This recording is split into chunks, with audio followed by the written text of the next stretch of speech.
कोशिश कर रहे हैं आपके लिए इसे जितना हो सके उतना आसान, उतना सरल और उतना तेज बनाने की। कि आध्यात्मिक प्रक्रिया आपके लिए कितनी कठिन होगी, ये आप खुद ही तय करते हैं।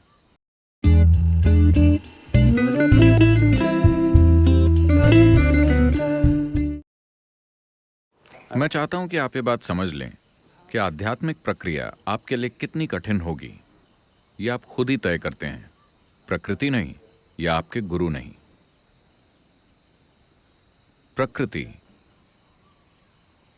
या अस्तित्व या सृष्टा और आपके गुरु कोशिश कर रहे हैं आपके लिए इसे जितना हो सके उतना आसान, उतना सरल और उतना तेज बनाने की।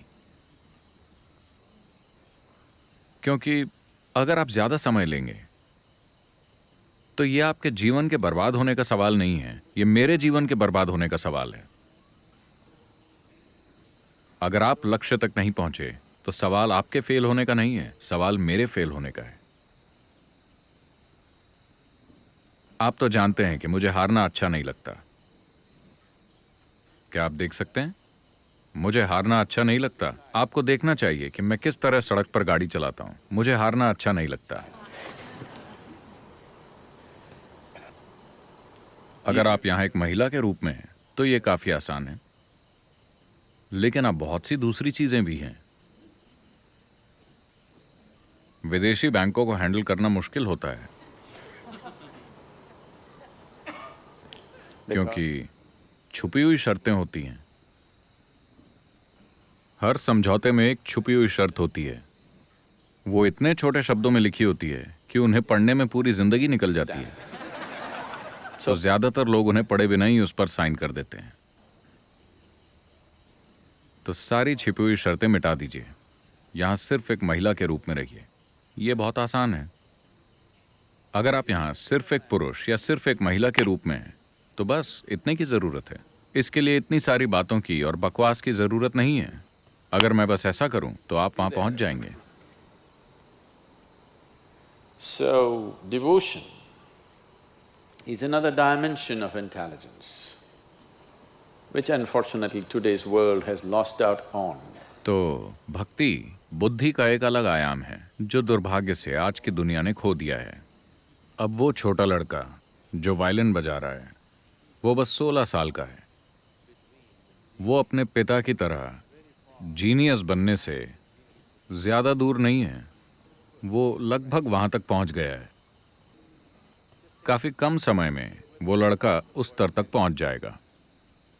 ऐसा ट्रेनिंग की वजह से नहीं हुआ है, ऐसा सरल भक्ति की वजह से हुआ है। आपने देखा वो कैसे बैठता है? देखिए किस तरह वो अपने पिता के पास ढेर सारे प्रेम और भक्ति के साथ बैठता है।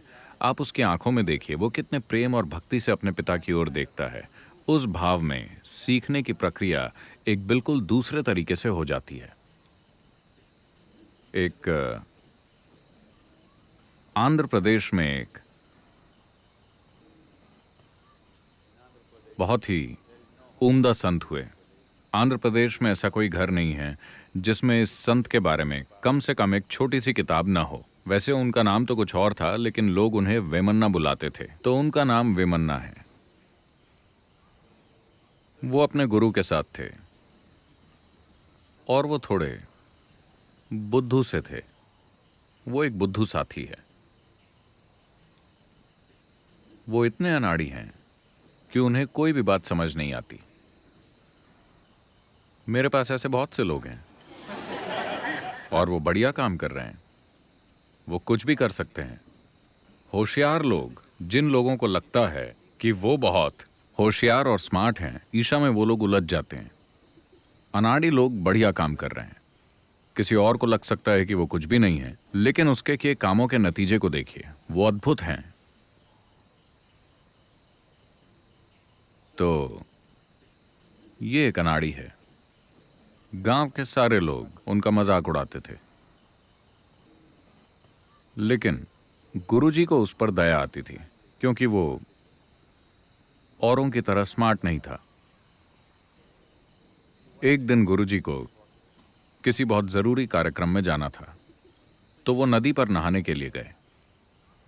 इस लड़के को अपने कपड़े देते हुए उन्होंने कहा, इन कपड़ों को हाथ में पकड़कर खड़े रहो, इन्हें नीचे मत रखना,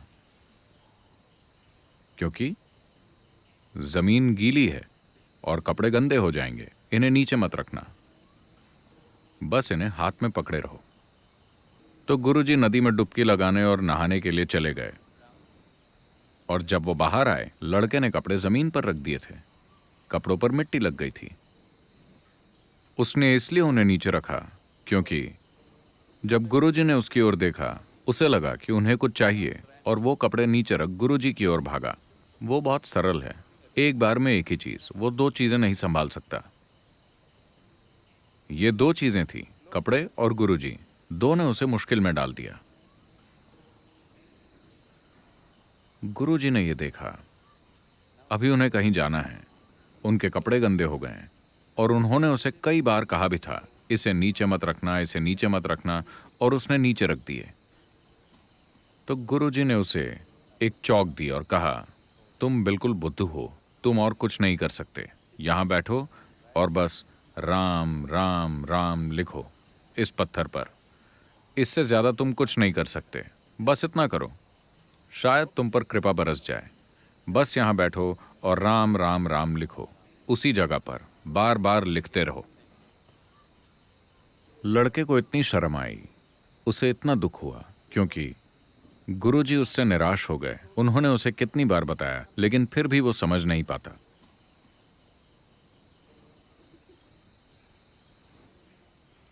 तो उसने लिखना शुरू किया। गुरुजी जल्दी में वहां से चले गए। पूरा दिन किसी कार्यक्रम में हिस्सा लेने के बाद गुरुजी शाम को वापस लौटे, और उन्होंने सबसे पहले पूछा, वो लड़का कहाँ है? क्योंकि उसके साथ सख्ती से बात करने के कारण उन्हें बुरा लग रहा था।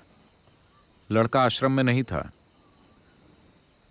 अरे, मैंने उसे राम लिखने को कहा था और उसके बाद कोई निर्देश नहीं दिया, शायद वो वहीं हो। और वो वहां गए। लड़का अभी भी राम लिख रहा था। चौक बहुत पहले खत्म हो चुकी थी। उसकी पहली उंगली और अंगूठा भी यहां तक घिस चुके थे, और वो फिर भी लिखे जा रहा था, राम राम राम। गुरुजी ने उसे उठाकर गले लगा लिया। और ये लड़का, मुझे नहीं पता कि कितनी, कोई जानकार आदमी बता सकता है, उन्होंने सैकड़ों अद्भुत कविताएं लिखी, और आज भी कुछ 100 सालों के बाद ऐसा कोई तेलुगु भाषी घर नहीं होगा जहां वेमन्ना की कविताओं की कोई किताब ना हो। लगभग हर घर में वो होगी।